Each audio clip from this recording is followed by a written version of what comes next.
Yes, at the University of Oklahoma, a student received a failing grade for referencing the Bible in an essay on gender stereotypes. Here's what she had to say about her failing grade.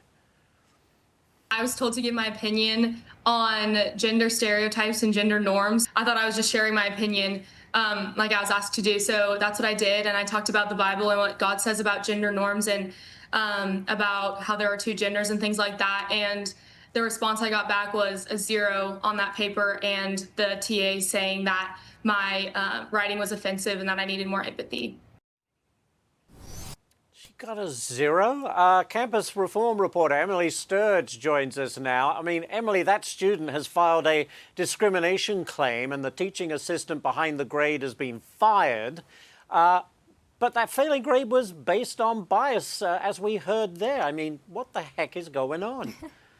Absolutely, and I can confirm that this is a very real problem within the higher education system, because when I was a student, I received my own failing grade on a paper where I talked about the importance of teaching women to conceal carry. But get this, I got a 98 on a paper where I pretended to be a Marxist. Now, the University of Oklahoma's response, it gives me a lot of faith that standards and accountability are being restored in the higher education system as we go into 2026, because of course, the bottom line issue here was that this teaching assistant graded the student's paper based on that teaching assistant's personal political ideology and not objective standards. The TA said the student's paper was highly offensive. The TA rejected the fact that there are two biological genders. So the university's response to restore the student's grade and to fire the TA gives me hope that we see sanity being restored in our higher education system as we enter the new year.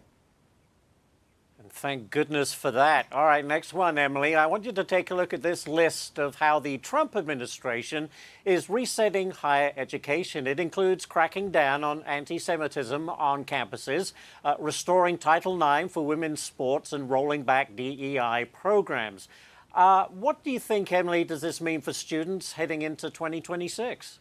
In 2025, President Trump was the bull in the china shop that we needed to shake up the old norms of the higher education system, enforce federal law, protect students, and once again, restore sanity. Just a year ago, we reported at the Leadership Institute's campus reform that more than 2/3 of colleges were still requiring DEI in order for students to graduate. Schools like the University of Michigan were hiring professors with DEI ideological litmus tests. Stanford University required applicants to submit a statement to say that how they were going to contribute to DEI on campus. And of course, we had men in women's locker rooms stealing their trophies, and violent campus anti-Semitism overtook our campuses. And now we are seeing positive changes with the new man in the Oval Office. Schools like the University of Miami have reinstated standardized testing requirements, so merit once again matters more in admissions than skin color does. Schools like Brown University, Columbia, and UCLA have entered agreements with the administration to clean up violent campus anti-Semitism, and the Department of Education is urging the NCAA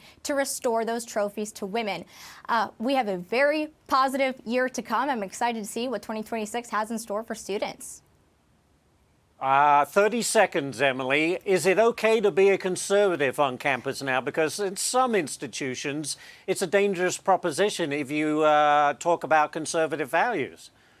Conservative students are certainly empowered under this administration. And when we talk about all of the changes that this president has made to the higher education system, I want to be clear that these are not Trump-era laws. The president is simply enforcing federal laws that have been on the books for decades. We're looking at the Civil Rights Act of 1942, Title VI, Title IX, and the Supreme Court ruling on affirmative action.